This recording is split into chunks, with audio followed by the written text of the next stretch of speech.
你好，欢迎收看《新闻面对面》，我是谢仲。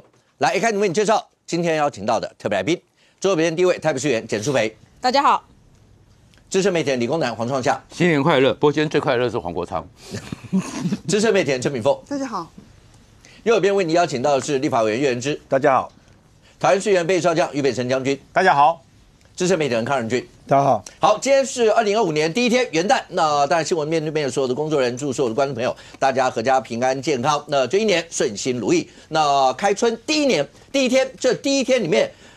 柯文哲主席就有个大动作 ，OK？ 那当然，你看到这一天的时候呢，包括民众党召开了扩大中央委员会议，那柯文哲主席呢，在今天正式请辞了民众党党主席，那代理主席黄国昌。但是除了这个以外，当然柯文哲主席呢也发表了一些相关的谈话，里面也讲到了一些包括他的心境啦、各方面的一些情，让你先听一下。来，那今天我们开这个临时中央委员会，其实最重要是我个人要请辞党主席。我个人是推荐黄国昌代理党主席的。那他个人的政治的经验能力，还有在立法院的表现我想大家有目共睹的。当然，如果要党主席的那种正式选举的那任何人都可以出来选举，那也可以去争取党员的支持。我虽然辞去党主席但是我还是台湾民众党的终身党员。终身志工，所以有些媒体在说会不会因为柯文哲的关系，你知道那掀起什么退党潮？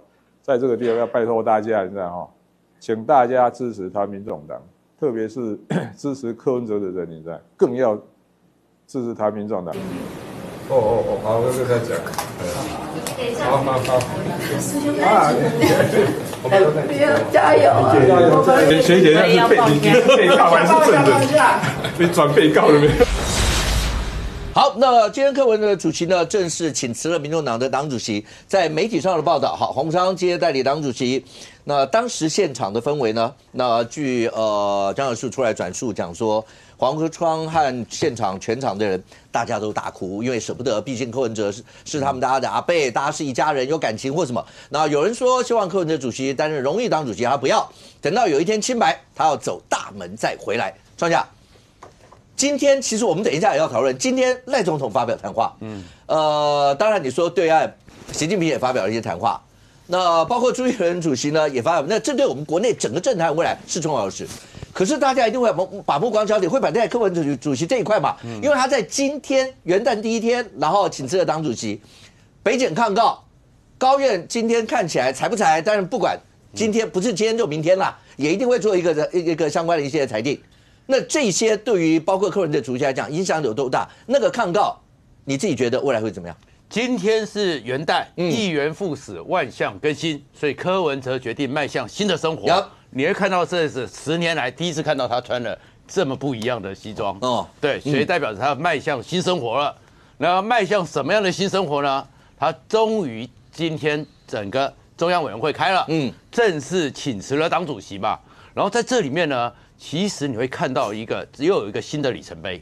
新的里程碑是什么呢？虽然有台说民众党的支持度再次崩跌到11.9%，但是在全世界政党的党魁里面的得票率，除了习近平和金小胖之外，黄国昌代理党主席，我算了93.33%，因为15票里面只有他自己没投避嫌，所以是93.33%，这么超高的得票率。在全世界是立下了一个新的里程碑。然后另外一个呢，我自己没有印象，敏凤可能比我熟，我好像记得全台湾没有一个人当过2个党的党主席，再下一个新的里程碑。然后当然这里面呢，可能最苦的是蔡壁如，然后蔡壁如呢，壁如妙计要争天下，结果赔了顾问又被坑。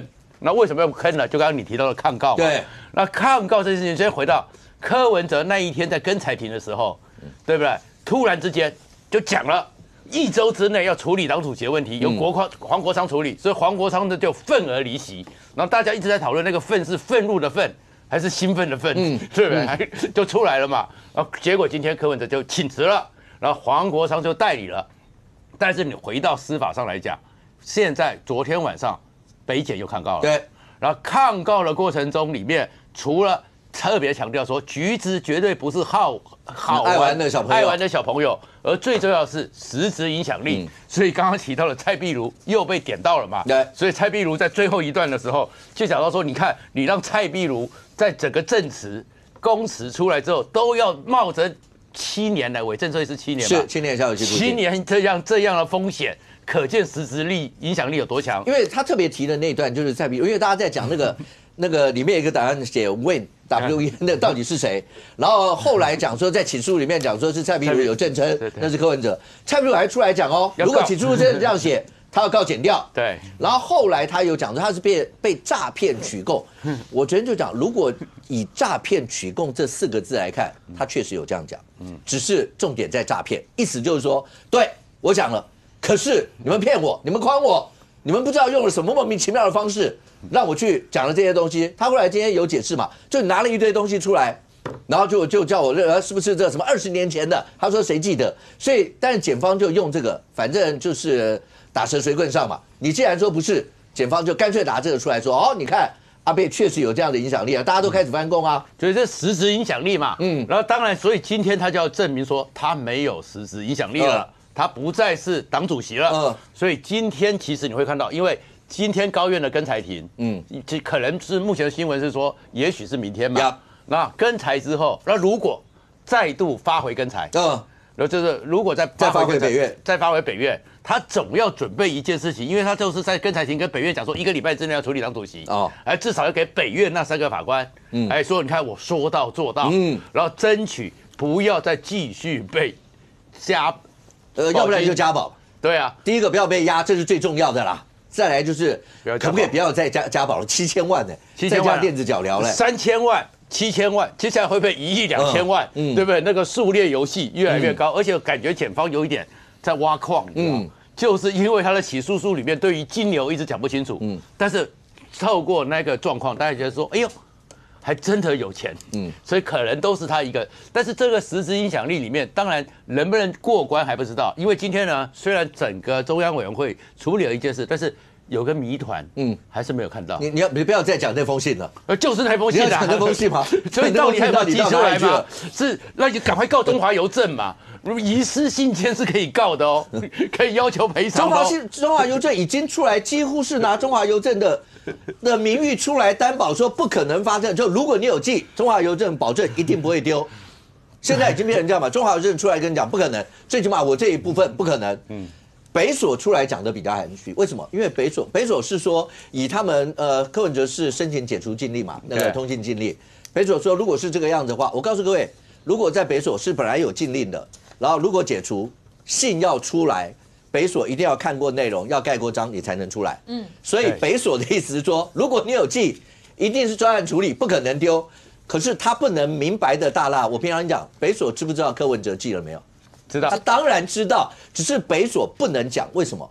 北所出来讲，一定有人就会跳出来说，你凭什么泄露任何人的个资跟个人隐私问题？你凭什么讲？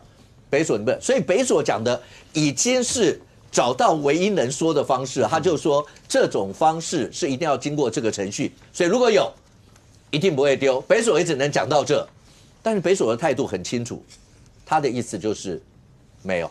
北所的态度啦，就是这个样了。那基本上这个东西到底那封信是不是泄露隐私是一回事，可是这件事情为什么会被讨论？柯文哲所言所行，他的可信赖度，其实当然都会受到质疑。对，你为什么要在就是起诉前1个礼拜？对，就一定要申请解除通信禁令，然后你一定要讲那个信，还给法官看。所以这个最后的时候会不会没戏？会不会变成是争辩的一个？检方检律之间在争辩的一个内容，但是另外一个内容就是橘子嘛。那橘子呢，昨天呢，我们也就觉得奇怪，因为我们昨天在节目的时候就去爬书以前起诉书里面第一件事情呢，就是那个踩飞轮的300万结果里面呢，检方昨天的抗告书里面也讲，那300万是交给橘子处理的，然后再过来呢，就是那个妙天禅师那1000万也是交给橘子处理了，然后里面有3个，然后现在呢，连东豪，因为东豪的前老板朱国荣，然后朱国荣又是好像是做统子走的了吧，然后也曾经给过100万，也是交给橘子处理的。其实东豪以前在节目里面就讲过，只是没有讲名字，对，他只是没有讲名字。所以这个情况之下，就是橘子处理了这么多的钱，那处理这么多钱，但是呢，检方呢也有在那个慢慢的里面透露的是当地，所以是不是检方其实知道橘子在哪里？但是现在的司法上，因为我们当然在国际司法合作上有很多困局嘛，但是另外一个也知道橘子用的是黑莓卡，然后也知道橘子呢信用卡都没有提用，然后他到底能够怎么在那边安身立命？一个好玩的、爱玩的小朋友，怎么可能不花钱呢？所以其实你会看到下一波整个如果高院发回跟裁，那显然橘子。他在整个起诉书里面，显然检方原来是说可能橘子还有很多状况，所以不能写明，以免在这个过程中人又通缉不到。但是另外一个状况是一个好玩的小孩，现在也有人在提醒他，根据现在的法律，加上一个洗钱什么的，40年。那40年是2064年。对啊，2064年，你到时候70几岁，你真的要为柯文哲这样赔下去吗？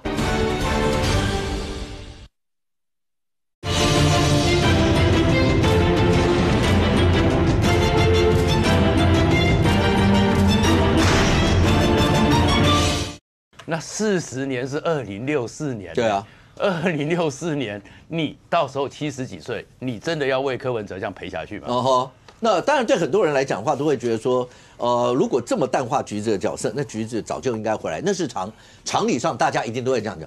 如果没有什么事，干嘛不回来？干嘛不发声？干嘛不怎么样？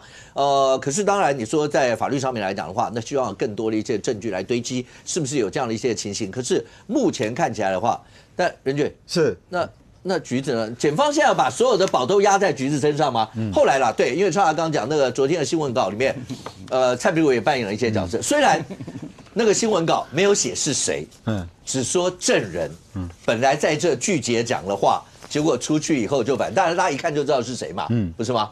这个民众党的文宣体系其实已经把那一段话抓出来了，直接就点名就是蔡壁如。那因为这里面还有包含新仇旧恨包含什么劣币驱逐良币这个也引起很大的这个纷争嘛。所以陈在出来讲说，就是不要再大嘴巴了，不要再害阿贝了。是，他生活直接说你不要再害阿贝了。所以蔡壁如在这件事情上，包含到今天开会的这件事情，大家讲蔡壁如不好意思你也不是中央委员所以你也就被排除掉了那我想先讲一个，就是说柯文哲今天因为他先辞党主席了这件事情真的峰回路转为什么你知道？柯文哲要不要辞主席这已经横跨好几年了。你知道2021年的时候当时很多人就讲说柯文哲选举怎样，要不要辞党主席？那时候一度讲出柯文哲想要辞但是说为了2022的地方选举布局，所以柯文哲不辞。然后呢，在上一次的是2024年1月13号的时候，那时候因为总统败选嘛柯文哲要不要辞党主席？柯文哲说：“我一辞，这个党就会4分5裂。”这是柯文哲讲法甚至连包含到说，他在庭上不是有讲说什么，给黄国昌找黄国昌吗？处理。民众党的认知是什么？柯文哲请辞党主席，交代黄国昌。民众党说没有，是处理党务，不是代理。哇，你们刚刚那个话是柯文哲直接点名，就说，我是个人是倾向黄国昌来代理我们现在回来看另外一个事情就是说柯文哲想要辞党主席这件事情，为什么要在庭上面去讲？他是不是想要去减缓外界认为说你因为担任民众党党主席，所以你拥有政治上的影响力？因为柯文哲那时候检联去搜他家的时候，他第一时间不是下来也是这样讲吗？这个以后是政治风暴是怎样？那我就再问一句不好意思，我比较多嘴那现在这个代理党主席是柯文哲钦点的，你告诉我他有没有实质的影响力？因为你看这个开会的过程是15个人里面只有黄国昌离席，其他大家都15个吧，15个，14个嘛，14个全部都支持嘛，然后大家哭成一团，而且哭好几次，这样就那是情感的宣泄，我 OK 但我的意思是说，如果柯文哲当时在庭上面之所以强调他要辞党主席的背后原因，是想要化解大家认为说他担任党主席有实质影响力。现在我钦点一个代理的。这个人就是我觉得他 OK 当然如果选举怎样，你刚才有一段嘛，如果选举当然谁，但我觉得他可以。那黄国昌在这一段时间对于柯文哲案件的那个司法上面的批评，不管合理或不合理，但他做了很多的批评哦。有没有从法律角度，有没有从政治角度给大家作为解读？那请问柯文哲的那一个想要解除政治上实质影响力的东西，会不会受到动摇？我觉得这是另外一个问题呀那刚刚提到就是说北检这一次再提的这个抗告里面啊，它大概分2大块了因为老实讲，你说今天真的要羁押他，你就几个理由嘛，就逃亡嘛，不然就串证嘛，不然就灭证嘛，这大家不拖这几个理由那北院现在的裁定就是说，好嘛，你觉得你高院我看看你的那个字眼，你就觉得我钱太少嘛，我就加你钱了嘛，对，创下政治人物第1名你觉得说，交保是不是能够保证他不逃亡？你能不能有效的防止他逃亡？那我就加电子脚镣嘛。加电子脚镣这是一个招啦。因为我们这么多年，其实我们也用电子脚镣在监控一些人嘛那难道今天回高院？我觉得他在赌啦。高院难会讲不好意思电子脚镣没有办法保证，那完蛋了，以后大家都不要相信电子脚镣所以逃亡的这件事情，我认为北院可能不会再列入他的考量。唯一一个只有串证，这就是为什么在那一个这个抗告书里面，他要一直去强调，他强调的部分除了徐子瑜，老实讲徐子瑜的这一次琢磨很多了，不是只有在什么不详的时间地点但是他要有一个论证，是因为他的写法都是说柯文哲交给了徐子瑜，对，那柯文哲都不讲，徐子瑜没回来。那谁能够帮检察官佐证他这一个东西的证据力？那个是检方的问题。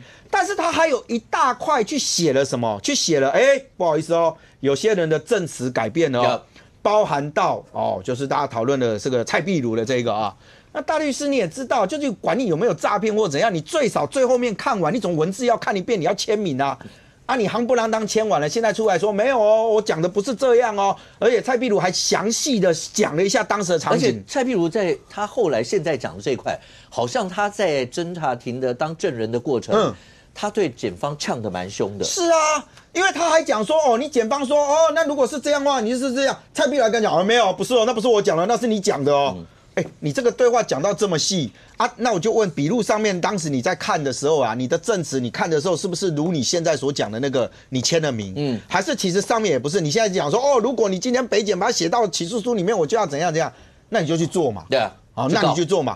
因为为什么？因为北检也会全程录音嘛。当然，检察官的时候也会录音嘛。这民众党最在乎的录音。好，你们来收东西，为什么可以有中断你们问谁可以说，那就他要摊出来如果你今天所有所做的翻供，或者你所有的证词上的改变，都是因为你想要巩固柯文哲的支持者不要离开你，那柯文哲有没有实质影响力？你刚刚提到说北检的那个状况，就跟今天中华邮政为什么要跳出来是一样的啦。你挑战的不是周瑜修有没有收到信你现在挑战的是中华邮政搞了这么多年的这个送信的这样的一个业务，被你们搞得说，不好意思，信不知道寄到美国去，还是寄到什么地方去？这对他的商誉是非常大的影响。以后谁敢相信中华邮政？所以中华邮政一定要跳出来讲我们没有什么信会寄丢的。我讲实话啦，平信他们怎么处理我不敢说啦。但你如果寄快捷，你如果寄挂号，你如果寄送挂号，你有投件单，那上面都有单子的，谁签收什么都知道。我认为到这个阶段，大家不愿意把话说破，但问题是北检也要经得起挑战。今天蔡壁如公然跟大家讲说，没有我庭不是这样讲的我态度很硬我是很有这个铁铮铮的，告诉北检你们不能这样乱搞。那现在问题来了，北检写在起诉书里面的东西有没有具有效力？当然，北检能不能被人家这样子说不好意思原来你们笔录就这样乱搞不是我讲的话你塞到我嘴里面去，而且你们还用拐骗诈骗的方式，是怎样？检方把那个遮起来，然后就给你这样签个名，还是诚如台北市政府曾经为了北市科召开几个跟厂商的那个会议，那厂商说没有，我没有签名，我没去不好意思有签名。那时候大家讲说你是不是盖住上面，然后叫他下签什么之类，总不会这种事情在柯文哲的身边。包含人跟事都一直重演嘛。不过接下来如果是这样的话，其实很容易验证因为到正式开庭了以后，如果对这个有疑义的话，那当庭开验嘛。那就当庭开验。如果要是蔡壁如没有讲这些，如果辩方的律师，这个对我们来说，做律师在庭上面这个是常见的。大家如果对那个内容有疑义的话，当庭开验当时的所有的光碟啦，所有这些大家来看。我们的看那个是非常细的哦，是大家3头6面，每一个画面这样看，然后看到底有没有这些话就知道了嘛。因为刚讲北检要经得起考验嘛，全程录影，人家有没有讲这些，有没有不是的话，把你栽到人家嘴巴里面。然后蔡壁如，你既然是这样讲，洪讲重点都在要表达对柯文哲的忠诚嘛，就我没有对不起阿贝，是这一块，他的重点在这。那整个来看，好，如果真的这样的话，舒培来第一个，林富南也出来讲，第一个。阿贝文书管理很差，他怎么可能会有 USB？ 是，然后蔡壁如也不会，那也应该也不是，他也不是翻供，我也不知道他这句话的意思是什么，他也不是翻供，那但是他也没有对不起阿贝，这个意思到底是什么？我也不晓得他的意思到底是什么，他要证实的意思是说柯文哲不会有 USB， 而且柯文哲的文书管理能力很差，所以用的所谓的 WEN。不是柯文哲，他要证实的是这件事情。但是林富南，你忘记了，2014年 TVBS 还去柯文哲家拍了柯文哲回家，你知道吗？陈佩琪问柯文哲说：“你为什么那么晚回家？”柯文哲跟他讲说：“哦，我忘记 USB 啦，而且那个 USB 插在哪里？就插在他台大医院的电脑上。他随身要把那个 USB 带来带去。”所以10年前柯文哲会忘了 USB， 现在10年后柯文哲涉案之后，你跟我讲说柯文哲的文件管理能力、文书管理能力很差，他不会有 USB， 很奇怪啊。那 TVBS 在配合柯文哲演戏吗？我觉得这个你知道吗？10年前、10年后拿出来检验就可以了。而且我告诉你，柯文哲是不是很重视这 USB？ 不要蔡壁如讲，蔡壁如还有。同事这些同事全部都把他拉出来，全部再问一次，大家就知道柯文哲有没有文书能力，对不对？还有柯文哲在担任台北市市长的时候，他自己有没有去操作过电脑？我想这个叫所有的公务人员来一问，全部都知道，所以不用说谎嘛。可是我今天比较讶异的是说，在今天民众党召开的这个所谓的中央委员会议还没开，林富南出来接受访问。就公然串证他公然的讲说柯文哲没有文书管理能力，这是告诉大家未来只要讲到 USB 的工作表的时候，那个 Excel 档案的时候，那个工作档案的时候，全部都说那个 WEN 不是柯文哲，因为柯文哲没有文书管理能力，他要大家统一口径，未来就这样子讲那这是不是串证？当然是串证啊。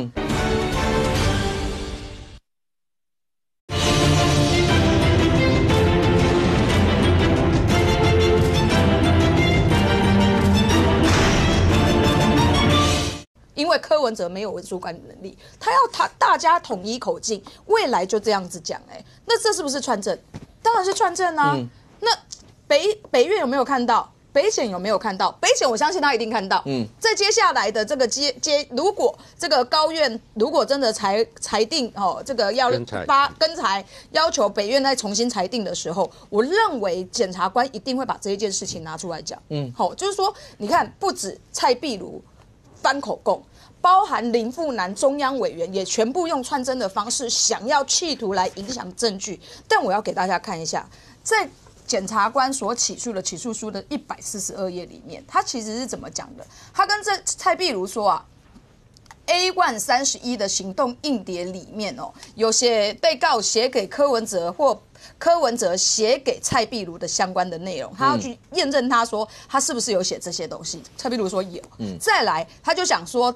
档案作者第二括弧2，档案作者 WEN 为被告柯文哲这一件事情，蔡壁如在11月6号侦讯时证称说，这个 WEN 就是柯文哲，跟 A137 行动硬碟为柯文哲所有及使用的。另外，检察官还进一步的去用 WEN 进行查锁，查锁之后发现有文哲还有文哲科，还有 WEN， 还有柯文哲文大写的 W 小写的 W， 还有全部都是大写的 WEN， 全部都有啊，在这个档案里面都有，所以代表检察官有没有仔细的去勘验这个硬碟里面所有的档案，全部都有。全部都有，所以你们现在出来翻口供说这个硬碟里面 WEN 这一件事情是这个检察官压这个蔡壁如诈骗取供，我就还想说，诈骗取供，这是很严重的指控但今天蔡壁如所做的事情，翻口供，还有林富南公然串证这一件事情，我都认为是北检接下来如果再开接押庭，最好接押柯文哲的理由因为代表什么？柯文哲对民众党还是有实质的影响力，不只可以叫这个中央委员出来帮他串证，然后他还讲什么？你看他今天还讲说，这个民众党因为说我辞了党主席之后，可能会有退党潮。针对这一件事情，柯文哲不是出来否认，柯文哲是出来呼吁小草，大家不要退党。我觉得这都在的显示柯文哲对这个党是有实质影响力的，所以就算他辞了党主席之后，民众党还是为他所控制。而在这样子的状况底下，你柯文哲交绑之后，还是很难避免你跟这些证人之间能够互相去勾串所有的证据嘛。所以我觉得这些的表现，其实对我个人认为啦，对柯文哲接下来的接押庭来讲，其实并不是好事啦。不过今天我对于柯文哲比较大的疑义是，你知道柯文哲告诉我们说，他辞职过，他在9月的时候有跟检察官说他要辞党主席嘛。还有这个前2-3个礼拜的时候，他请律师跟法院提出这个解除通信禁令，所以才能够让他辞职的事情，辞职信要寄出来。我记得我们那个礼拜还讨论这件事情，讨论了一整个礼拜，对不对？但我们现在突然发现，我们讨论的事情是空的，因为有可能没有那一封信那封信从头到尾都没有寄出我觉得这件事情如果是真的，柯文哲你连法官你都骗啊！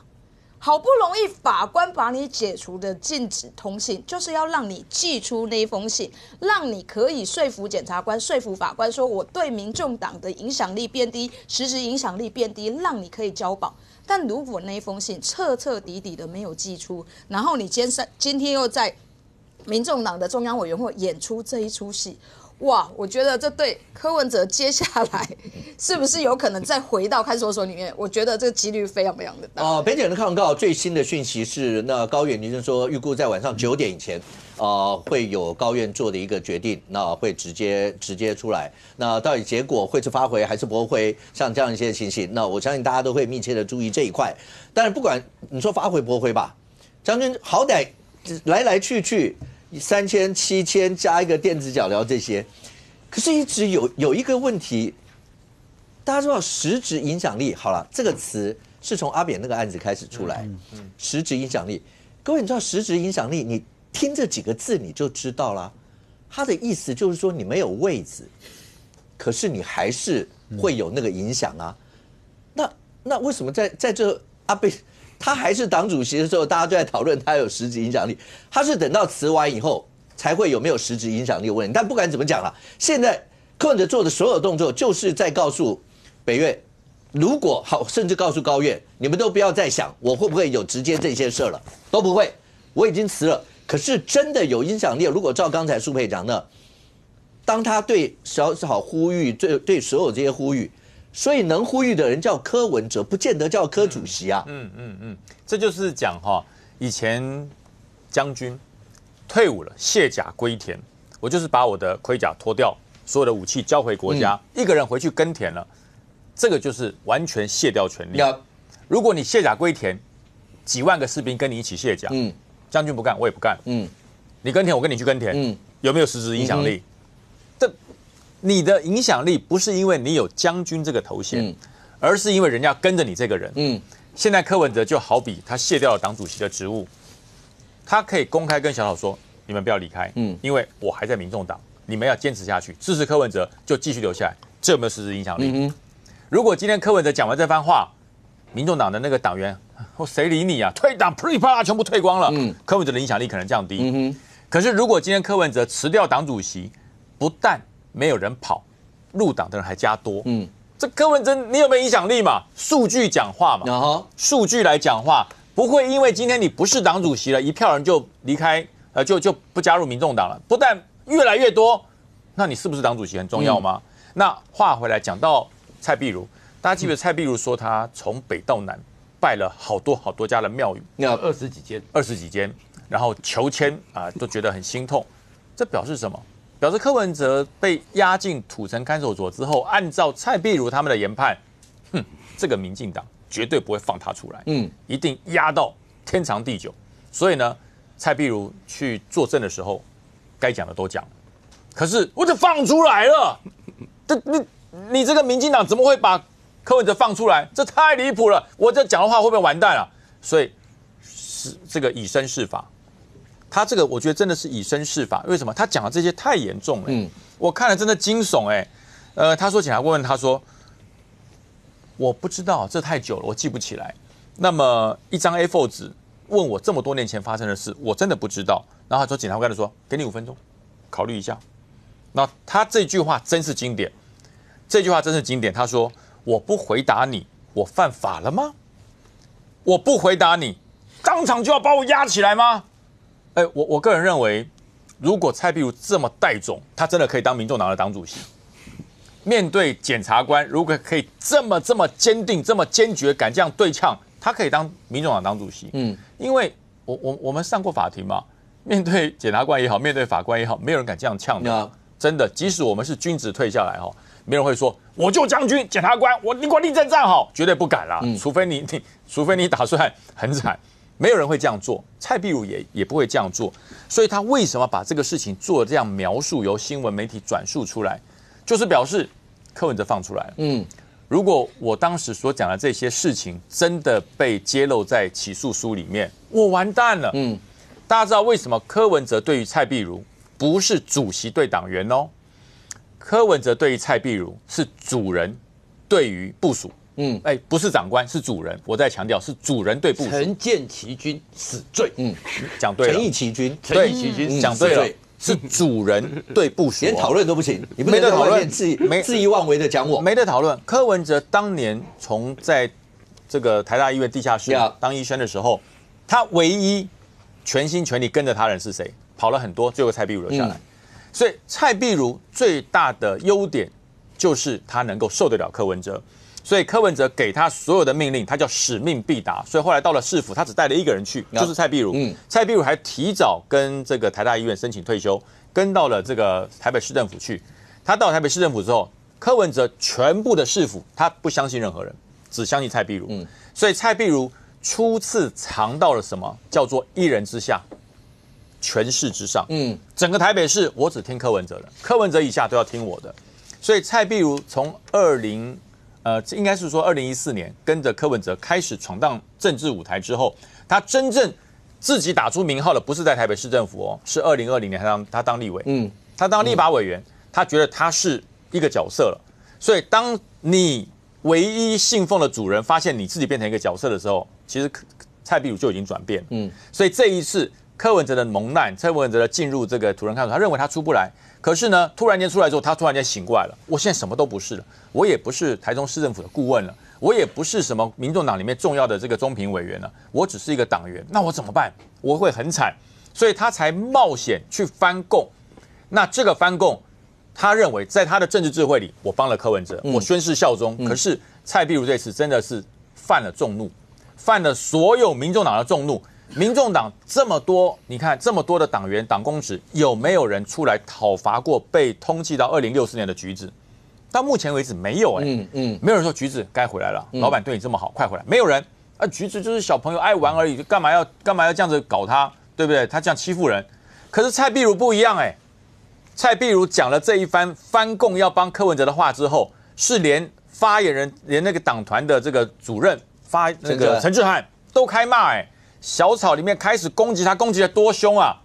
所以蔡壁如未来要怎么走？我告诉大家，蔡壁如在民众党里面，不要说党主席了，他未来想要进入核心，现在黄国昌在那里，他想回来都很难，因为黄国昌讲过什么？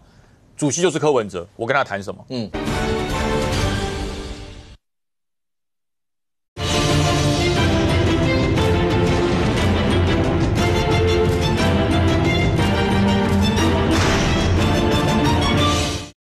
他未来想要进入核心，现在黄国昌在那里，他想回来都很难，因为黄国昌讲过什么？主席就是柯文哲，我跟他谈什么？大家知道了吧？蔡壁如还有明天吗？所以我才讲到目前为止，整个民众党，黄国昌接了代理主席之后，真正的整合才刚刚开始。OK， 为什么？因为现在柯文哲的力量还是高过黄国昌，所以说柯文哲有没有实质影响力？当然有。现在柯文哲讲的话跟黄国昌讲的话，哪一件事情民众党的支持者买单？当然是柯文哲，这就是实质影响力。现在看起来，明凤，你一定有看，包括柯文哲今天辞了党主席以后，他有公开对媒体，然后对所有的人发表谈话。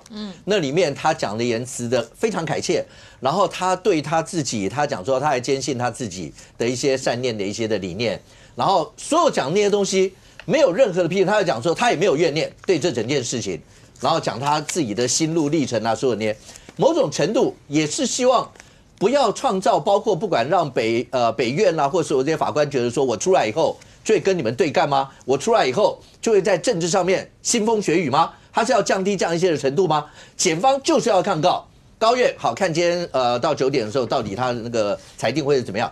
可是检方一路这样抗告，你觉得为什么检方坚持就是要抗告？民众党有很多人直接说，你们就是一定要压柯文哲吗？为什么要这样？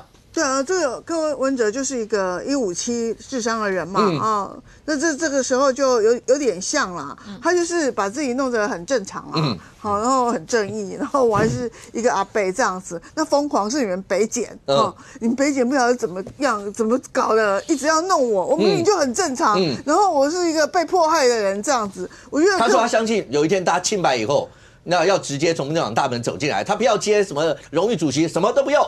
他现在就是个终身职工。其实我觉得他从走出那个台北法院的时候，我就觉得他就表现的都算是蛮正常的，蛮很好，也没有谢谢法官啊，然后也没有什么骂北检的事情，然后说我自己人生要多反省啊，怎样这样。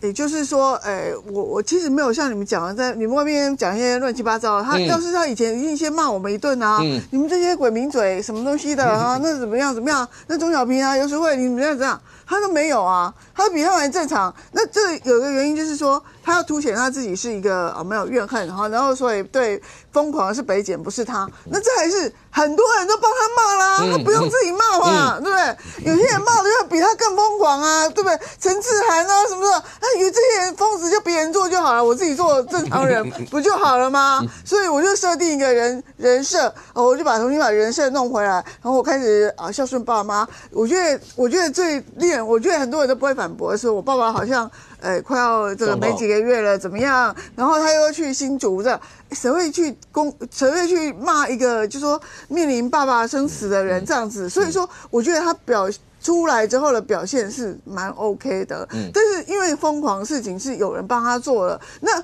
北检为什么一直要压他？其实我们就看到刚才各位都讲了，他就是处在一个这个犯罪的环境里面嘛，很多人就随口李木兰一号召，马上就开始动摇啦，对不对？那当然就说现在证人的话。证人他们家是有很多人的是有很多证人呐，可是证人如果你这样子一呼吁，然后一出来，大家气氛一凝结的时候，在里面跟在外面气氛是不一样的啊。那是不是北检会觉得说你出来之后，有柯文哲的加持之下，整个我就白干一场了。你们所有到法院里头，每个证人都给我翻供，那我不就烦了？我不就很烦吗？所以说，我觉得北检当然也有这种，就是我就测试你，然后看你证人不这样。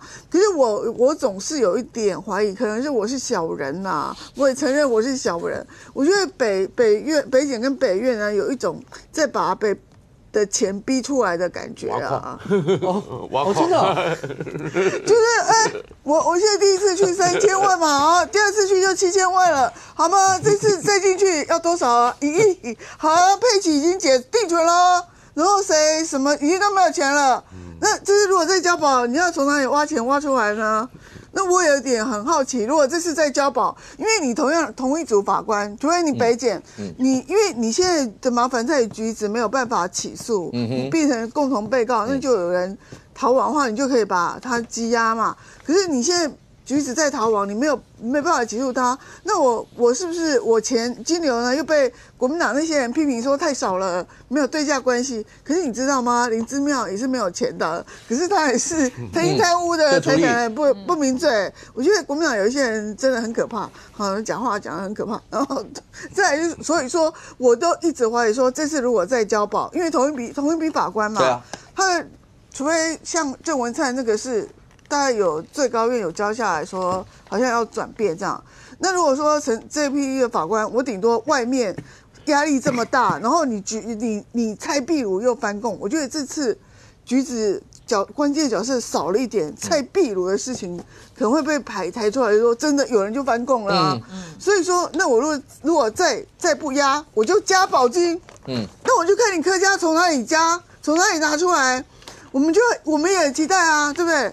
你们柯家还有哪里钱藏在哪里可以挖出来的？所以说我觉得这次就是一个有趣的。我不能说有趣啦，对不对？人家那么清白，对。那我就看说这个整个北院检方面是如何的这个应对这件事情嘛。那你这个钱已经7000万的补助款都已经花光了。除非你那个黄国昌的钱你不还他嘛，叫黄国昌再去凑钱啊，因为黄国昌现在党主席啊，那可是问题是法官又说要你自己的钱才会痛啊，所以说我觉得就说这一次压跟不压，我就觉得是就会很那个啊，就是会有一些点是可以让人家抓出来关注的。OK， 当然民凤的观察那样，但是事实上，好，你说院检某种程度啊，因为院方就是我心如秤，我不管你北检要申请什么，我就看证据，我就看资料，然后到底该不该压或什么。那其实院方讲得很清楚，只是如果看高院如果要是驳回，那当然就没得讲，好不好？但如果要发回的话，那院方会用什么样一个态度看待高院？如果再发回，一定会有一些的理由在那个里头。那院检通常也不要说对立啊，但是两边总是你申请嘛，我来看，那辩护人也一定会有他的一些，那院方比较中立一点。可是现在看起来的话，这整件事情，当柯文哲辞了党主席，当所有的氛围会是这个样子的时候，原之大家总是会讲，第一个，整个社会的氛围怎么样看待柯文哲有没有涉案这件事；第二个，小草群呢，或者是讲民众党的支持者呢，他们是怎么看待有没有？因为这可能会牵涉到未来国内整个政坛的氛围，都会是这样啊，不只是在未来中央之间会不会有对抗的问题，甚或到2026的时候，就像林姿妙这次的涉案，然后接下来他判刑，然后接下来呢，蓝白会不会在宜兰要不要合作，也被大家拿出来讲啊。所以整个社会氛围或民众党怎么看待这个氛围，你们怎么看？因为柯文哲他今天又讲了，他说他不是会图利贪污的人啊，叫大家相信他了，但是他有要检讨了。对，那我看就是现在的一些民调，而且柯文哲还加一段话哦。对，柯文哲在今天对着镜头对所有人讲话里面，他特别把。显然他把图利已经考虑进去了，所以他今天讲话的时候，他特别说，他只担心的是以后公务员都不敢办事了，他说他不认为有任何公务员会故意要去犯罪，他说，但是他担心的是以后未来不会有公务员还敢勇于任事，意思是你们起诉我图利，我图了什么利？我不过图了天下利。我不过帮大家所有的台北市民做那些事，然后你们就硬栽公务员犯罪，硬栽我犯罪，以后哪个公务员敢弄？显然他这段谈话已经把图利那块已经摆进去了。你光听那个词就知道，那段词一定是针对图利那一块，要不然的话，你告诉我那段词要讲什么？他现在又不是台北市长，他又没有任何的公职。显然是他把这一块也都已经摆进去了。他是在辩护说那个不是，那个是要行政裁量啊，甚至于说那个是都委会的决定啊，他只是批公文而已的，那他没有图利的，他的意思就是这样。那问题是，他这样讲到底多少人相信呢？其实我看那个好像镜新闻他们做的民调，感觉上其实小草相信他还是蛮多的，所以对他的伤害其实非常有限。因为大概小草们不相信他，大概跑了5%、6%而已。可是问题是他之前柯文哲的支持度就差不多20几%嘛，那现在还是20几%相信他嘛，所以其实我觉得他的那个影响力还是存在，大概跑掉一些而已啦。所以这个案件到最后还是就是信者恒信，不信者恒不信，可能要一直等到这个官司定验，我觉得大家才会有一个比较确定的那个方向出来。那蔡壁如的部分一样啊，蔡壁如到底有没有翻供，没有人知道了。其实真的没有人知道，除非他当时的笔录，还有刚刚我跟你讲的那个光碟，大家看过之后才知道他到底是不是被威胁利诱。甚至有人讲说是因为检方的侦办的手段很厉害嘛，都会同一个问题翻来覆去，一直问你，问到你有一点点这个失神了，然后是不是这样？是啊，有些人讲是这样子嘛。可是因为但是我们不晓得，因为我们没有看到他现场的状况。但是根据蔡壁如他的说法，感觉他对媒体说法是很斩钉截铁，说他没有这样子讲。他是说柯文哲就不是 WEN， 柯文哲以前都是用 KO 啊，都是锅啊，所以他说他不可能会讲出 WN 这件事情。那我也会觉得很奇怪，就是既然你对外斩钉截铁讲说柯文哲都是 KO， 不可能 WEN， 那为什么你就是你即便是侦查手段，你也会被人家套进去。我是不太懂啊，所以这个事情还是要等到那个资料证据出来。啊，第二个是其实蔡壁如他讲他翻供的事情，或者是他质疑检方的事情，不是只有这一件而已啊，他又讲了另外一件事情，说在庭上的时候，检方说你是不是有写一封信给柯文哲，然后讲到劣币驱逐良币，而且还点名4个人，然后其中还有包括陈志涵、周瑜修，还有另外2个人。他在媒体上面讲说，他怎么可能会讲到周瑜修跟陈志涵？因为当时是因为民众党发生了一些状况，很多人离开，像柯玉安离开或谁离开，他认为党为什么老是陷入在这种事情上面、纷争上面，所以希望柯文哲可以注意。而当时他写信的时候，包括陈志涵、包括周瑜修都不是在党内，他们2个都在市政府里面，所以他讲党的事情，怎么会去点名那2个人呢？这个是他认为这就乱讲的，所以他其实不是只有讲一件事，讲了2、3件事，所以他试图要建构一个印象，就是检方不是只有栽赃我这件事哦，他还有栽赃我其他的事哦。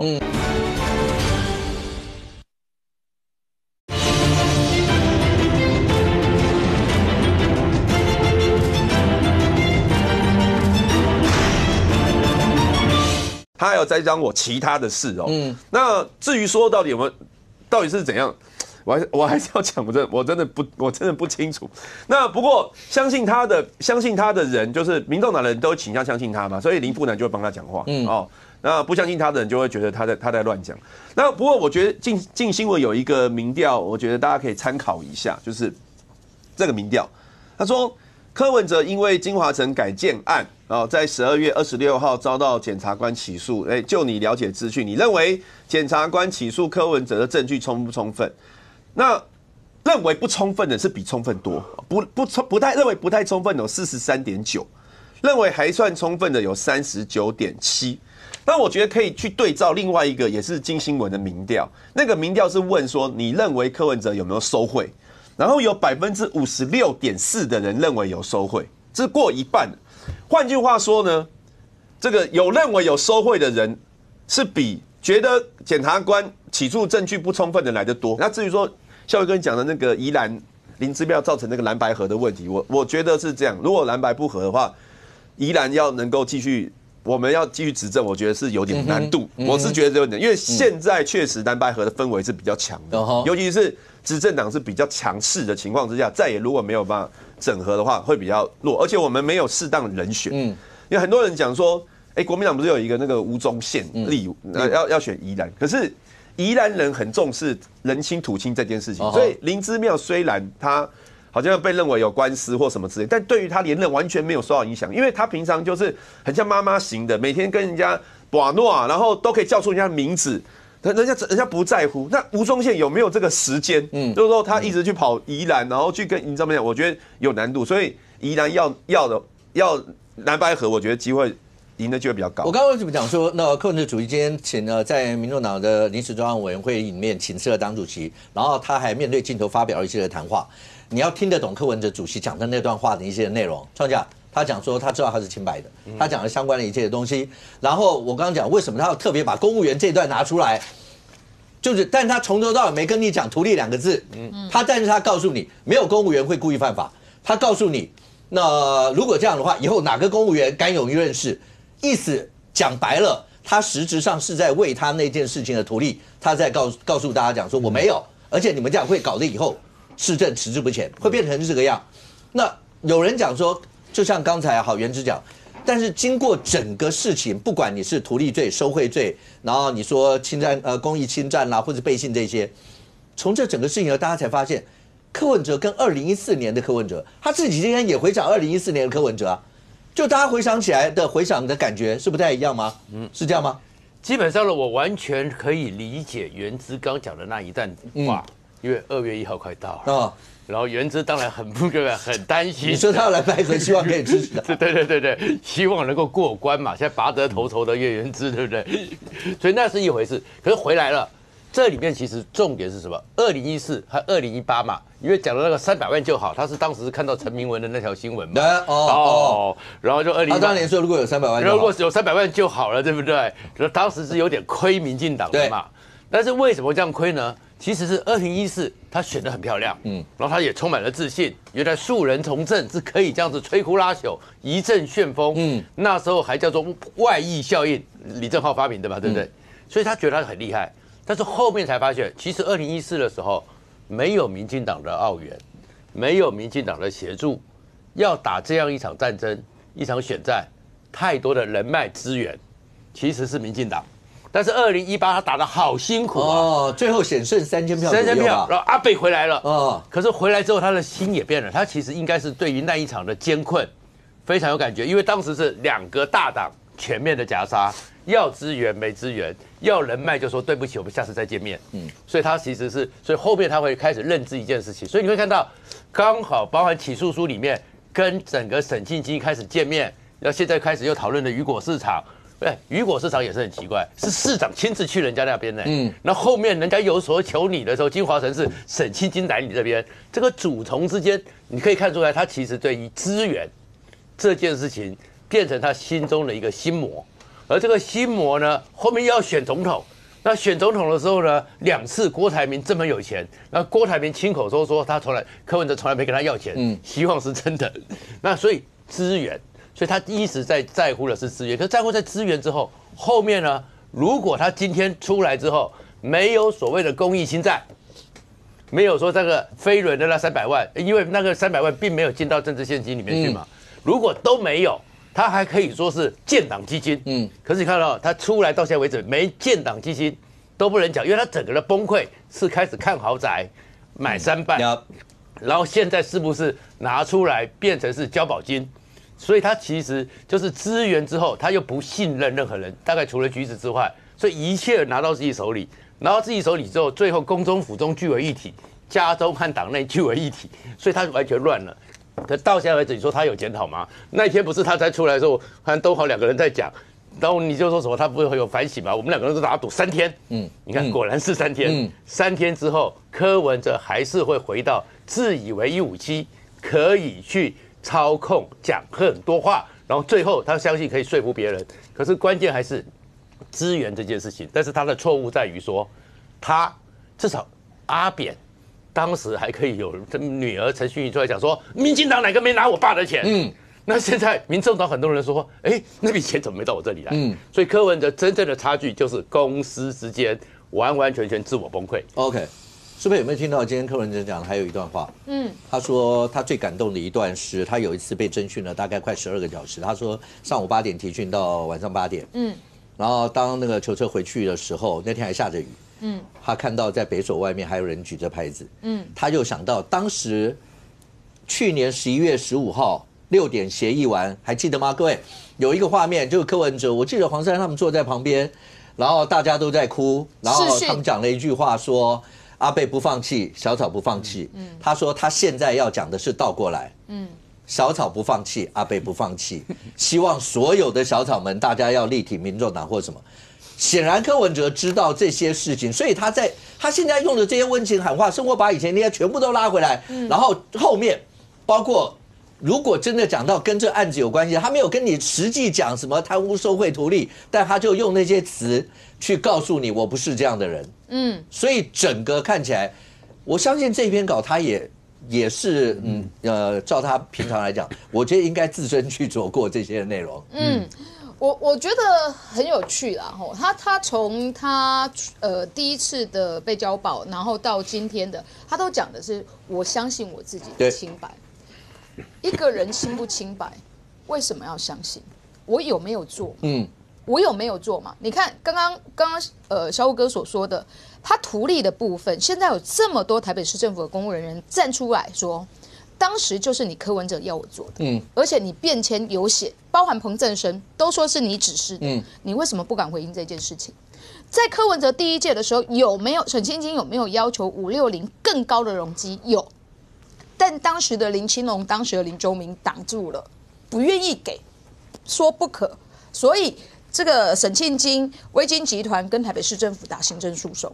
那第2任后来柯文哲180度的转变，让所有的市府的相关的公务人员，包含都委会去做560以外更多20% 的容积奖励的讨论这一件事情，柯文哲没有回应你，没有没有我们大家看过起诉书的人都知道，那起诉书里面有将近超过50%都在讲图利，都是台北市政府的所有都发局的公务人员在证实，就是你柯文哲第一届跟第二届不一样，而且你逼着我做，而且我为什么会害怕？因为我怕变成下一个林选里，所以你要我怎么做我就怎么做。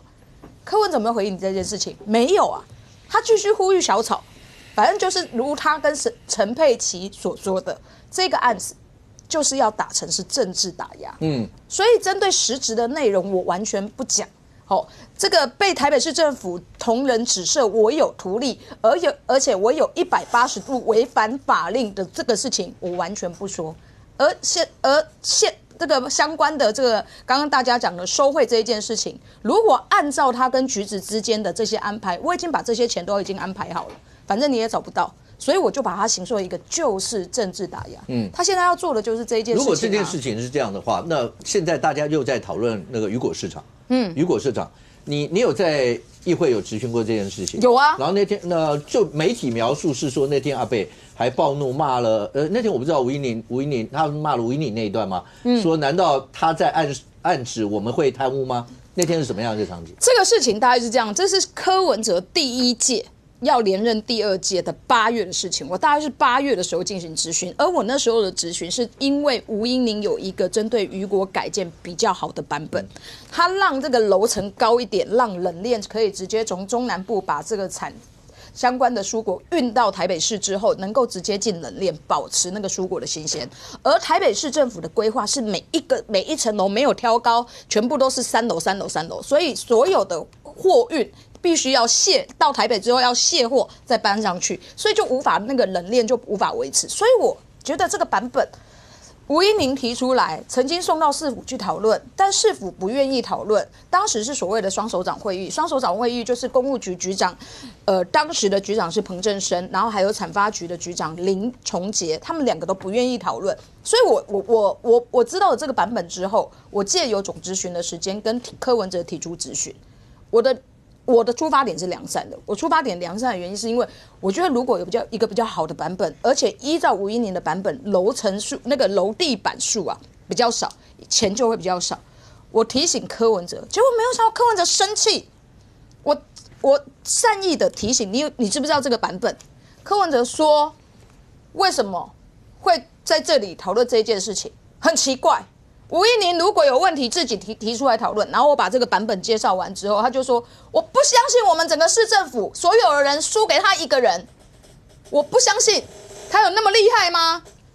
他懂什么东西？他就当场生气，生气完之后说，我就问他说，市长你不要生气嘛，我提出的这个是提醒你，而且依照这个版本的话，它楼地板面积比较少的话，为什么一个比较好、比较省钱的版本你不采用呢？柯文哲就说。你是在指控我贪污吗？我就说没有啊，因为你根本就还没有发包，怎么会有贪污？你就还没有发包，你怎么会有贪污？你在初步规划啊，你怎么会有贪污？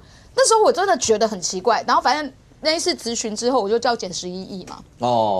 我就叫减11亿，因为那个版本删出来就会少11亿，所以柯文哲就去动用他的这个所有的网军，就开始给我取绰号，我叫减11亿。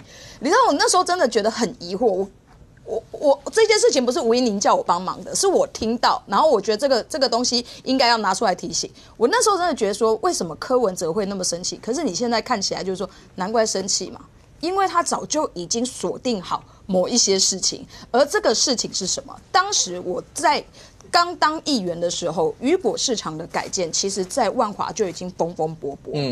那时候应晓薇就在议会曾经质询过，说有一间厂商已经锁定雨果，而这个厂商有多烂，有多烂，有多烂，有多糟糕。然后我们那时候就大约知道说，这个应该大型的公共采购有一些厂商在做竞争，结果没有想到。原来应晓薇在质询别人的时候，是自己也有厂商嘛，所以大家看一下，这个是雨果市场改建雨果市场改建在2017年的时候，议会通过140亿。可是你看柯文哲跟沈庆京开始什么时候见面？2018年5月的时候见过面，我8月的时候质询完之后，柯文哲骂吴音宁也骂我，然后11月12号，沈庆京又到台北市政府去拜访柯文哲。12月柯文哲连任之后，12月18号，柯文哲又邀沈庆京出席双城论坛。接下来在这一张表里面，一直到2022年10月19号，柯文哲跟沈庆京总共见过11次面。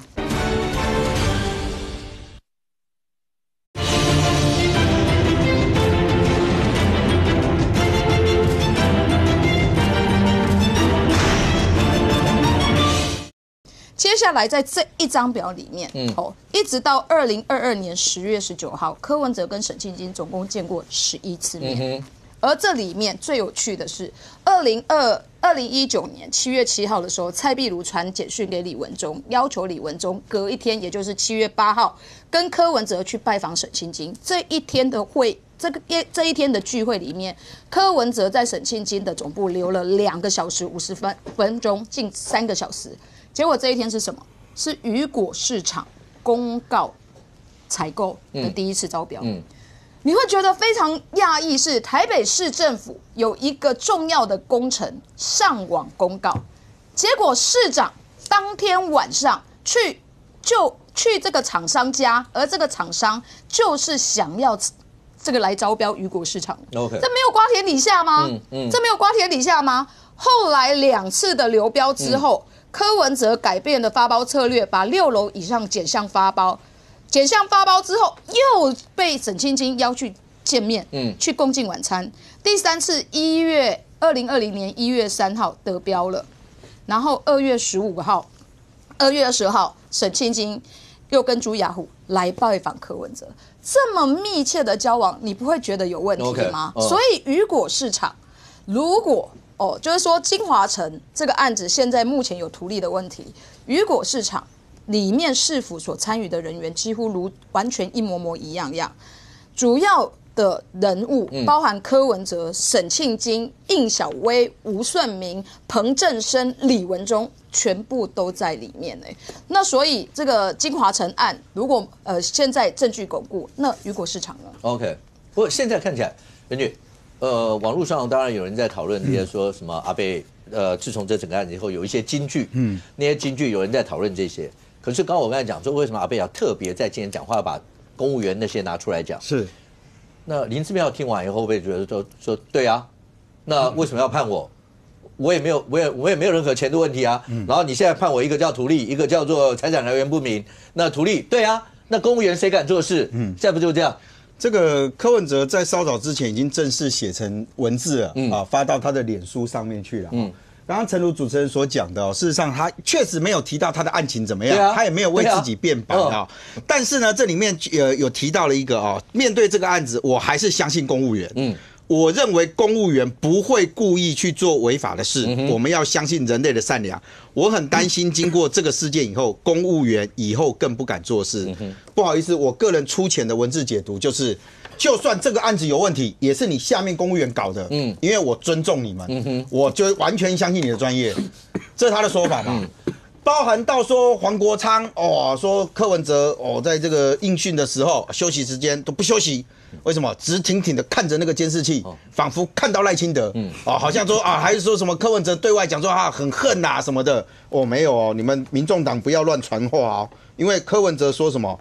柯文哲说，不管怎么样，对我个人来讲，我觉得最重要一件事情，我没有因为这样心中充满仇恨阿北是一个多么正向的人，但为什么民众党把他解读成柯文哲对这事件有多么的生气，有多么的恨？阿北说没有这样说啦但是你说金句确实因为在这个案子过程当中大家会觉得台北市长柯文哲应该最了解所有事情的来龙去脉，但是他说他不知道。身为一个选总统的柯文哲，你问他说你的竞选总部什么东西他也不知道。担任一个党主席，对于你党里面的很多的事情，看起来他也不知道。所以呢，网络上就有人讲说呢，柯文哲的什么都金句出现了。第一个，4300万的商办。为什么买柯文哲的名字？柯文哲说，商办用我的名字买，监督力道更大。就买到你的名字下面的谁怎么监督你啦？木可你们都管不住，你们都说人家是独立公司了。还有说什么李文忠有关的，识人不明，用人不当，误信50年的老同学李文忠。阿贝妈问说，商办你要买房子，看1.2亿豪宅，我们不用装穷，本来就买得起。人家质疑说，你们家有金流什么的，我有1000万金流就好命了。再来就是这些，我还是相信自己不是贪污的人。问什么？我不知道。我个人其实最喜欢最下面的那一句，就是橘子就只是一个爱玩的小朋友而已啊，从来没有看到有一个爱玩的玩到自己最后是通缉40年嘛，也没有看到一个爱玩的玩到让你阿贝现在因为很多东西认为因为橘子扮演重要关键角色，阿贝你今天应该说橘子赶快回来，你赶快出面，不回来没关系，你要出面，出面什么？把事情讲出来。你也都不要，让阿贝清白。阿贝觉得他只是在玩，很好玩吗？以前有个电影叫《一路玩到挂》，也许是真的有这个片名啊，28年变成82年了。不是，我就讲嘛，今天大家都知道，北检今天攻防的重点其实就是在橘子的身上嘛。那还讲说你柯文哲就是把钱给他，把钱给他，柯文哲你可以自己不要讲话，对不对？反正橘子打定铁了心不回来嘛。橘子总可以讲话，你老婆都能出来了，拿那个存折给大家看了，有很难吗？所以网络上这边就是来让大家选一下最喜欢的金句是哪几句，观众朋友可以看一下啊。不过这整个来看的话，明凤，我跟你讲，那林智妙听完所有这些，为什么我会说心有戚戚焉？因为林智妙被判的是图利财产来源不明，可是刚才也讲到，对国民党来讲的话，你会发现台北市议会两样情，对，两样情嘛，对不对？台北市议会跟立法院党团，因为立法院毕竟蓝白加起来的话，算是稳定多数。但是台北市议会确实有很多，你说像钟小平啦、游淑慧他们在监督这整个案子里头，那花了很多的一些的功夫。对啊，我就听过，其中很多人就帮我一直在我面前骂那个立法委员啊，那个立法委员一天到晚帮柯文哲讲话的啊，然后他们就是说，其实这个东西很简单啊，因为后年要选的就是明年了啦，因为今天也是1月1号，2025了，对啊，明年要选就是议员了嘛。那议员如果你在蓝白绑在一起的时候，哇塞，我整个国民党我就要去帮这个贪污罪，他没有贪污也是图利啦，也是贪污罪的一种啦。那你还帮他这种人政治现金还要帮他背书吗？那些议员要怎么选？那你看看这个民众党的民调调成这个德性，那你说我如果这些票可以留到国民党就算了，可是问题是国民党的做法就是完全没有办法吸引到年轻选民的选票嘛。那所以说你如果再去跟他们挂钩挂一起啊，对，让民进党弄一个操作好了。投民众党就等于投国民党就等于投民众党，那你觉得对民众党的议员，对国民党的议员伤不伤？还好有这个游淑慧跟那个谁，跟这个钟小平嘛，两个人就比较有切割。那你看思刚已经算比较柔和的人，可是他也不敢像立委那样子，全部都在护盘啊，全部都在护那个。那博弈也是啊，博弈跟立委是有一些差别，只是他们没有像淑慧跟那个所谓的钟小平每天都去接弊，但是他们讲起来的时候还是有一些差别的啦。所以我觉得就是说，这个东西对于他们这个利益是不同的，但是即将面临的是2026的议员跟市长的选战，你市长跟民众党挂在一起，我请问未来1年会不会有一审定案的可能性？一审定案，一审宣判，一审而已，一审有没有可能性？是有可能性的啊。那元生，这整件事情，我必须讲，林智妙，你很少看到有这样的一些案子的首长，直接到庭去临判的，很少。但林智妙是自己去，然后出来以后，当发现是判12年6个月以后，当然一样大骂了司法，然后被政治啊什么什么的所有这些。这整件事情刚才讲到，当然有蓝白之间的一些因素啦，或所有这些。那这个如果再回到，所以在未来甚会有人在讲说，刚敏凤也有提到嘛，包括选罢法这些案子，包括今天赖清德总统在元旦讲话的时候也提到了相关的这些，要用更大的民主力量啊，所有这些来怎么样去展现台湾的自由民主这些，你们会怎么样看？包括那赖总统要跟韩国瑜喝咖啡，但他没有跟朱一伦喝，没有。赖总统跟韩国瑜喝咖啡，应该是因为韩国瑜他要去当川普的庆贺团啊，所以赖总统要请韩国瑜以及代表国民党团去的那2位。他说出国以前，那一团是一定要见的啦。对，那一团是一定要见的，那个不算和解的。因为我是没抽到啦，因为总共31个人去抽2个位置啊。我如果抽到我就可以去，但没抽到，所以我觉得那个是行礼如仪啊。如果是真未来你觉得会有大罢免吗？因为你一定会有啊，身在其中，一定会有啊。因为今天赖总统他新年的文告也特别提到罢免这2个字，我觉得以前好像很罕见，很少见啊，就是会特别提到说什么人民有选举罢免创制复决，其实有预告了嘛，就是说今年会有罢免，然后另外可能复决就是公投嘛，然后另外他也讲说那个复议嘛，所以今年还是一样是会朝野非常，我觉得会很对立的一年啊。那个赖总统就已经定调了，而且其实这个是不断的升温啊。你看柯建铭总召特别还讲说他们要去申请解散国民党啊，都要解散国民党了。那只是因为国民党有3个法案，其中有2个还没有送去行政院，还没有送给总统做公告，他就说要解散国民党这个违宪政党。那刘静怡都看不下去啊，刘静怡说这个柯建铭好像公民没有读懂啊，一般要去申请解散政党，应该要政党主管机关了，也就是内政部啊，而不是说有党团随便喊一喊就可以解散。所以这个对立的情况，我自己认为是会越来越重。然后那林姿妙部分，我们国民党，因为他有说服我们主席啦，因为那个我们主席的讲法是讲说，还是会去支持他去争取自己的清白，因为第一个林姿妙他检方有起诉他有收贿。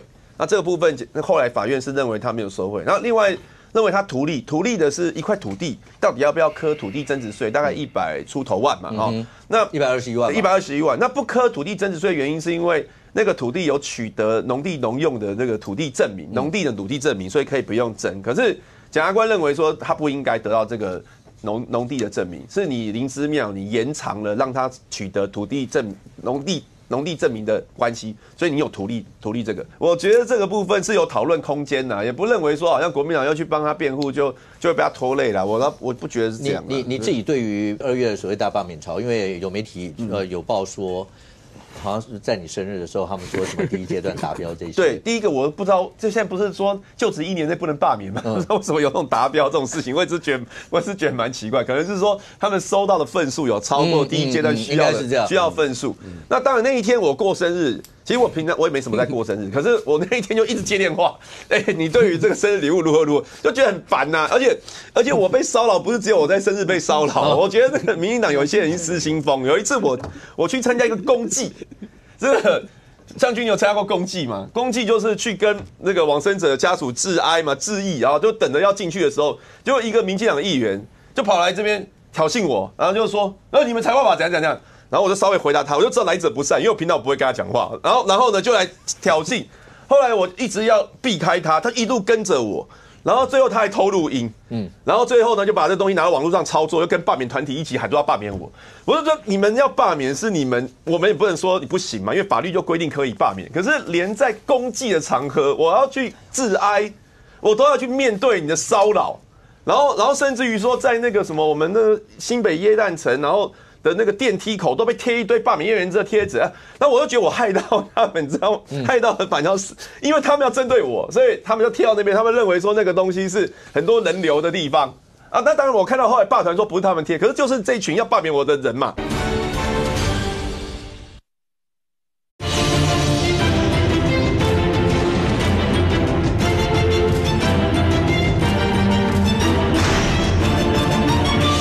后来我一直要避开他，他一路跟着我，然后最后他还偷录音，然后最后呢就把这东西拿到网络上操作，又跟罢免团体一起喊说要罢免我。我就说你们要罢免是你们，我们也不能说你不行嘛，因为法律就规定可以罢免。可是连在公祭的场合，我要去致哀，我都要去面对你的骚扰，然后甚至于说在那个什么我们的新北耶诞城，然后的那个电梯口都被贴一堆罢免叶元之的贴纸，那我就觉得我害到他们，你知道吗？害到反正是因为他们要针对我，所以他们就贴到那边，他们认为说那个东西是很多人流的地方啊。那当然我看到后来罢团说不是他们贴，可是就是这一群要罢免我的人嘛，所以一件事情堆叠起来，那天我才会说，你们好，你们罢免，可是也不用搞到这样嘛，你们就去做嘛。但是有需要连公祭都来骚扰我嘛，然后呢操作把人家生日拿来当做一个话题在那边，这个实在是让人家觉得不会很 over 吗？是不是要不要简单回应一下？叶元之也有参加过陈柏惟的罢免嘛？那陈柏惟台中海线的立委跟叶元之什么关系？叶元之那时候还拍一个影片，诬告战，对不对？那个影片现在被人家拿来要罢免叶元之。所以我觉得这就是反作用力。在第二个部分，就是说，所有的民意代表就是接受人民的监督，人民喜欢你的时候，帮你拉票，他也会用各种方式帮你拉票。当他想要罢免你的时候，他去做贴纸贴在哪里罢免你，那也是人民的权利。不，他不能乱贴，不能贴在公家机关的墙壁上。对，他如果违反了，那他就自己必须要去面对所有。但你不能讲说他是什么故意的，然后又说是民进党的。我觉得人家帮你拉票的时候，你怎么不说那是民进党叫人家去帮你拉票？没有，公祭烧了我那个是民进党的议员。所以我觉得这不要硬凹啦。那今天是元旦，那总统呢照惯例会发表元旦文告。那赖总统在今天的元旦文告里头讲了一番的话，那里面当然也提到了包括创制复决啊，类似这些最大民主力量。那什么是最大民主力量呢？包括赖总统文告，包括国民党主席朱立伦是怎么回话，让你听一下。来，这国内的政治纷争必须在宪政体制内依循民主的方式，才能持续深化民主。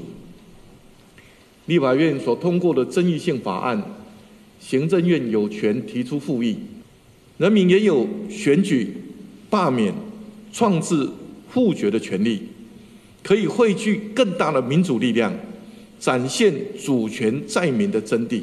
过去的2024年，台湾在民进党执政之下，尤其是赖清德政府之下，只能用一个字来形容，就是斗。赖政府、民进党斗在野党，斗全民，以少数甚至是双少数要斗多数，而两岸同样的要斗。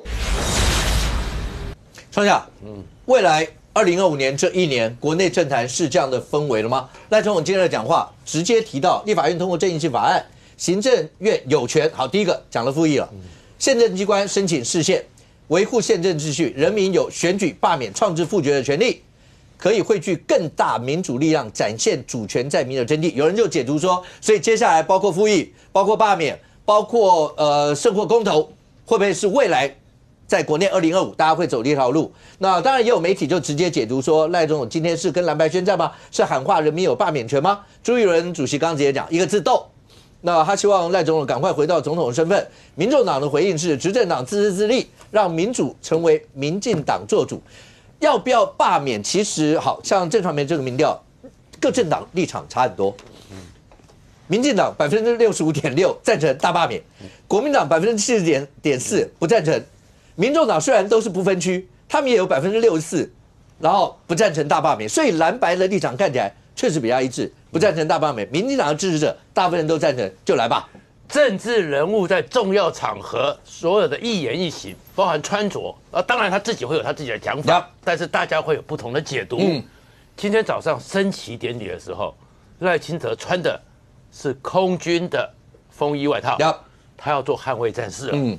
好，捍卫战士嘛，对不对？空军嘛，捍卫战士，所以大家马上去数他的讲话里面26次民主，所以赖清德要变成是他认为台湾应该要民主深化的捍卫战士。那当然，他先回顾去年一整年，台湾最有，因为我们有奥运啊，有棒球啊，什么什么的，然后大家要有志一同，要维护这个荣耀。但是他马上接下来就提到国会了，就代表我们的民主受到考验。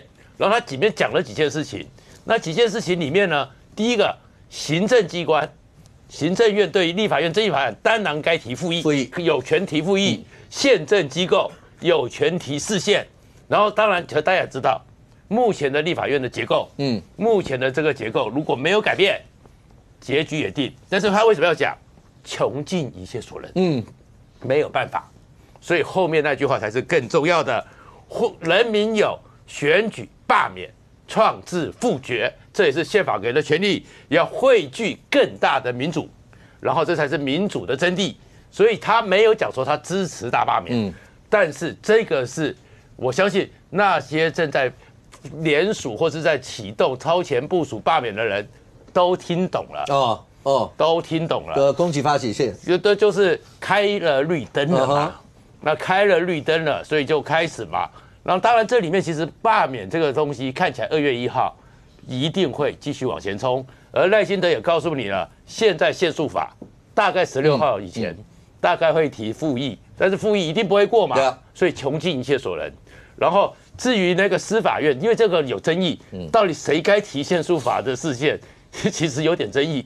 可是，一样的就是穷尽一切所能，所以大罢免他已经告诉你，就是该往这方面走了。然后他会谈到国防，然后谈到财化法，然后谈到国防的时候谈到财化法，谈到世代正义，谈到的是老福法。他其实所有的言辞里面，就认为说这些事情大概要去用更大的正义改变现在的国会结构，现在的权力结构，但是都在合法合宪，所以他并没有糊涂到说什么行政院长不附属，因为这个行政院长不附属，这个宪法里面是针对的是行政院长跟总统对干，对啊，然后卓荣泰难道是要，所以这个里面有些人是糊涂，他也没有糊涂到，对啊，不附属不公告这个，因为那个潘万秘书长也讲了，这个不用考虑了，对，不会这样干，因为这个完全不通的，所以国民党胡搞，但是民进党有些人在糊涂，但是赖清德没有糊涂，但是就往这方面去，可是我们还是回到正传媒这个民调，这个民调里面你会发现有些事情哦。还是我们要观察下去。第一个呢，当然在这种搞法，所以国民党狂跌，国民党的支持度狂跌，那民众党也狂跌。可是民进党其实并没有往上冲，因为这个状况，然后为什么就跟下面正传媒这个民调，其实你们会看到的是68认为总统应该要召开国事会议。国事会议现在年轻的人，像元之这种可能都不知道。不知道国事会议，对不对？我们那个时候，当我们从走出威权进到有太多的问题的时候，有国事会议啊，有好几次的重大会议，包含从后面该怎么走。对，所以认为是总统作为宪政上的院际协调者，你是不是？所以68人认为该开国事会议。然后至于大罢免这件事情呢，正传媒民调里面也有很有趣，要关注一下，46的人不赞成，40赞成，所以这个状况之下，其实社会上是不是希望？因为你要从现在开始，2月1号1阶段、2阶段、3阶段过关之后投票，投票如果罢免成功，3个月之内必须补选。2026年是选举年，如果2025年也是全面的大罢免，政治上的极度动员，看起来民调里面还是希望总统有更高的智慧。更高的智慧，把我们民主给更深化。将军现在看起来的话，真的国内的僵局就一定要这样吗？赖总统今天已经讲了，更大民主力量。刚才创下刚刚讲，他没跟你讲说你们大家要进行罢免，没有哦，总统没有这样说。只是袁志刚的解读也是，你觉得赖总统的意思也是，那接下来可能也会有罢免啊，或者什么这些。那国内刚创下讲，所以这一整年2025，大家就要进入这样的腥风血雨吗？可是台湾毕竟还是要往下走。当然，现在台湾是内外都有威胁。外很简单，习近平。他今天也发表谈话。对，习近平讲的也是就还有1月20号有个人要当就职。是，对，1月20号那个在地球另外一边。对，习近平今天讲的话很明白。我为什么说内外都有状况？习近平他没有放弃所谓的一国两制。他今天特地讲了，澳门25年了，你看一国两制做多好。香港也不错啊。所以意下之意是什么？就是台湾也可以这样做。所以你们抗拒，我就武统；你们如果服从，那就跟香港、澳门一样。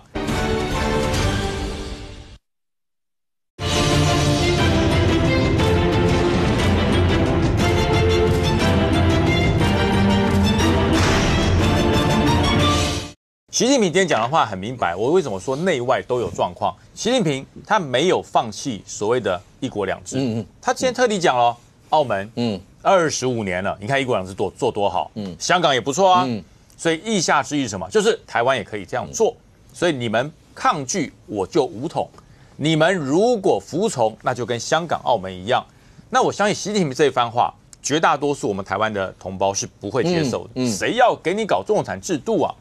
那可是呢，我们国内一样，执政党跟在野党也发生了非常严重的冲撞。那你是不是需要外面有这么大的冲撞，内部也同时冲撞？这不是好事嘛？所以我就说，当然，总统是最高的院际协调者。现在当立法院跟行政院甚至跟监察院3个院已经乱成一团了，那么这个时候总统你要走到最大的民主之前，你是不是要尽宪法？你有这个协调之责。你先要跳出来协调。如果真的协调不成，打成乱麻花了，那你再走最大的民主，我觉得不迟嘛。那但是你不能不做。但是赖清德总统也没有说他不做。他会按照宪法，他说遵照宪法。所以说，院际的协调者，总统这个角色，宪法里有他的角色在。宪法44条，我记得没错的话，所以赖清德没有说他不做。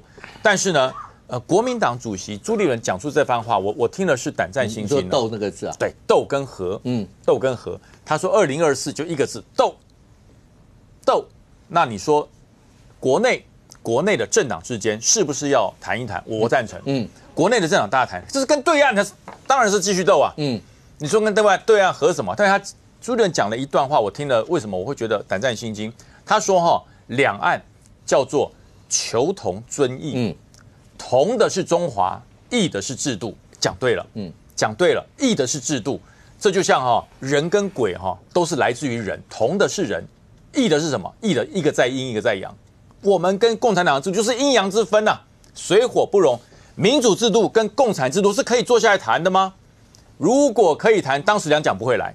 如果可以谈，中国大陆不会被共产党给赤化掉。OK， 所以这个制度是不能谈的。所以我讲和内部，我是赞成以总统按宪法出来，好好的把3个院考试，这个立法院、监察院还有行政院做一个协调。真的不行了，那你再走大民主，我同意，我觉得也不错。但是对外对中国，如果你现在还跟中国要去谈制度之和，制度和什么？制度没有得谈。你跟共产党谈过2次国共会谈，哪一次不被吃掉？所以对于共产党，我不反对斗，但是斗的是制度，不是斗的是拳头。但是没有拳头，怎么斗制度？不过现在看起来，云凤，好吧，国内展望你未来的2025，你从赖清德总统谈话、朱立伦谈话这些，立法院。国民党团总召登记截止嘛，只有傅崑萁总召一个人登记，所以国民党接下来总召立法院团总召傅崑萁，那黄国昌接代理党主席，那民众党看起来好像应该也是黄国昌总召，没有变呢。对，国内政坛就是这个样子，所以在未来呢，你还记得吗？2024一整个上半年，其实大家很少谈到别人，那时候大家谈的只有3个人。傅崑萁、黄国昌还有柯建铭总召，因为那时候在立法院在处理所有这些案子嘛，大家都在处理这些，不知主席为何人，基本上都在处理这些。接下来2025呢？可是如果当这些案子都已经这样的话，未来怎么办？朱立伦也管不了啊。对，一样谈这3个人嘛。不过有一个人叫做党主席了。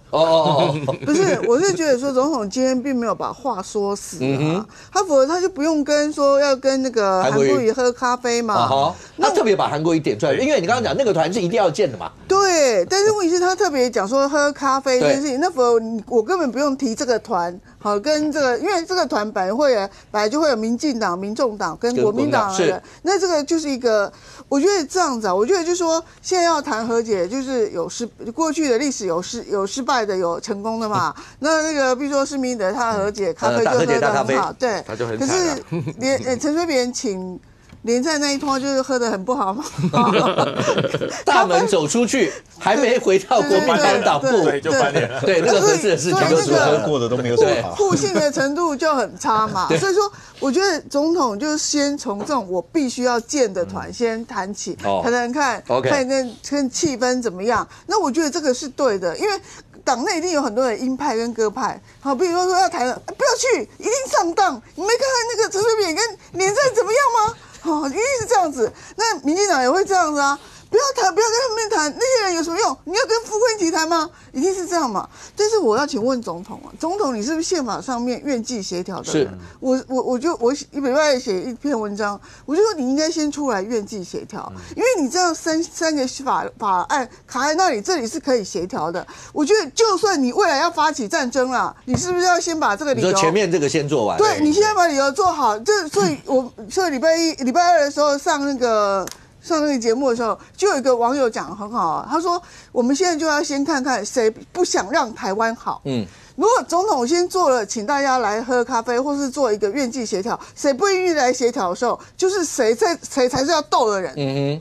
那我觉得是说，总统你可以用院际协调，比如说你行政院跟立法院这3个法案那种扯到司法院，你可以司法院什么？不过司法院现在没院长啦，那你现在就是说你院际先协调看看，然后院协调看看，如果走得下去，就把事情都解决嘛。然后再来就是，我觉得你要一定要战赢，否则未来3年就是烽火这个烽火连天，烽火连天，大家也受不了。第一，就2025一直罢免，然后2026一选议员，然后2028、2027、27年，其实27年就会选立委，2028就当选这样子。那这3年就是不要过日子了。OK。所以我觉得就是说，我觉得各党现在到这种程度，我觉得为什么国民党自己要去检讨？就是今天我看到一个民调，他从第1月到12月的民调嘛，国民党最开始是25，然后民进党是30，然后民众党是16，到了年尾的时候，民进党变35，然后国民党变22，然后这个是变11。那民众党自己有出事，当然是，可是国民党在6月的时候掉到17%啊，那是为什么？就是因为那个国会那个扩权法案嘛。其实我觉得一般民众不会懂这3个法律过的内容是什么，但是他们觉得你是多数党，你为什么不能够点名表决？可以赢的。然后为什么造成那么混乱？然后我们跟很多同业都在聊说，为什么打架现在是打真的？然后过去都打假的，以前都打假的，都打假的，都。K， 然后就镜头拍得到，对，然后有表态，现在就是拿刀拿枪拿棍来打人，那我觉得这很可怕的事情哎。OK。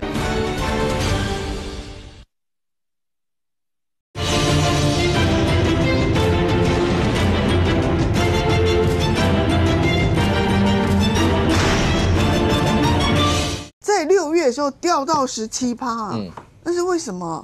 就是因为那个国会那个扩权法案嘛。其实我觉得一般民众不会懂这3个法律过的内容是什么，但是他们觉得你是多数党，你为什么不能够点名表决？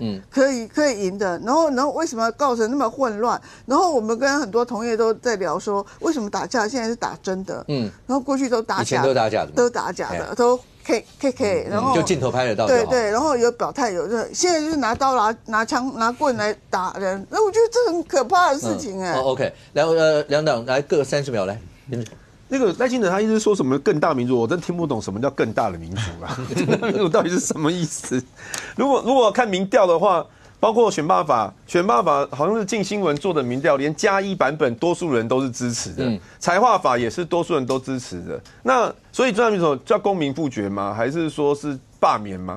要罢免我们，但罢免我们现在的票根本比我当初得票还要少啊！所以到底什么是更大民主？为什么不能尊重国会多数呢？那赖清德自己也是4成总统啊，所以我觉得。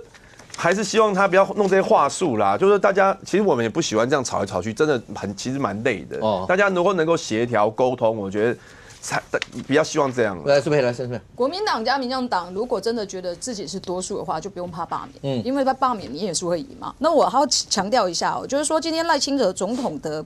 元旦文告里面，其实它分为民主、经济跟国内均衡发展，其实去发言了哦。民主的部分，它其实有讲到了，它国内的政党竞争就是民主的一环，但是你民主的竞争不能因为竞争而通过了太多的这种争议性的法案，而争议性的法案通过的过程当中，如刚刚大家所说的，在过去有一些因为个别政党的这个主张有冲突的时候，我们是用说服、用论述的方式来向民众来表达。结果现在国民党跟民众党不是啊，是用打架。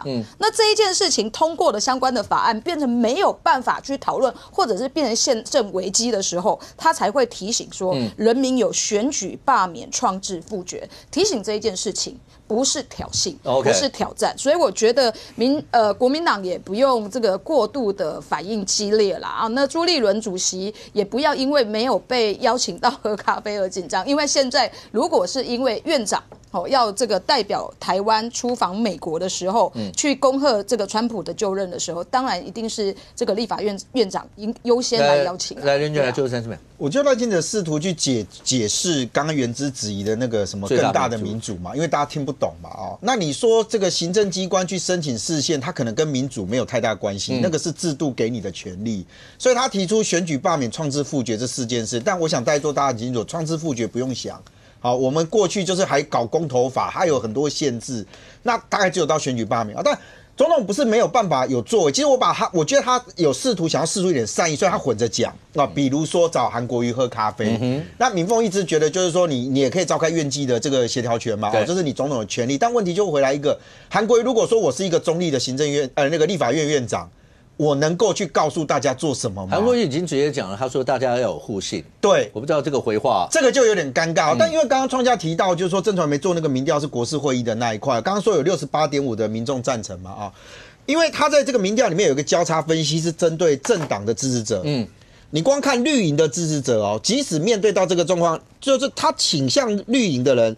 也有81.8%的受访者，他赞成应该召开像国是会议的这样东西。国民党斗成这个样子哦，对不起，我直接用斗了哦，来斗成这样。国民党支持者也有64.3%，我不去揣测他到底是要怎样了哦，但是有64.3%受访者他是赞成的。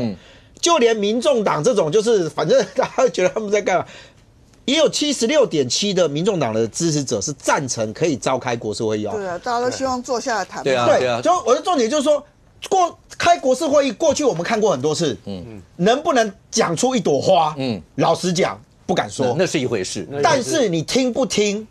好，你听不听？有没有这个动作？社会氛围不一样，对，政治氛围这就是个态度而已。但我回应一下啦，就是说刚刚讲互信这一件事情，韩国瑜院长说的，不是我说的。为什么？我相信韩国瑜在立法院一定看到，就是这3个党自己彼此互信不足。你看黄国昌面对傅昆萁跟面对民进党的反应有多大的差别？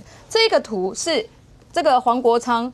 在骂蔡依瑜说你干嘛打我？你干嘛打我？可是那一天的状况其实不是，是蔡依瑜看到黄国昌走进这个我们总召的时候，他挡在，因为他就觉得黄国昌要去挑衅柯总召，所以他站在中间，结果黄国昌就暴骂他，暴骂蔡依瑜，把蔡依瑜的脸上都喷的都是口水，蔡依瑜还说你干嘛一直喷我口水？他把他骂完之后他就走了。结果你看哦，真正去插黄国昌队的时候的傅昆萁。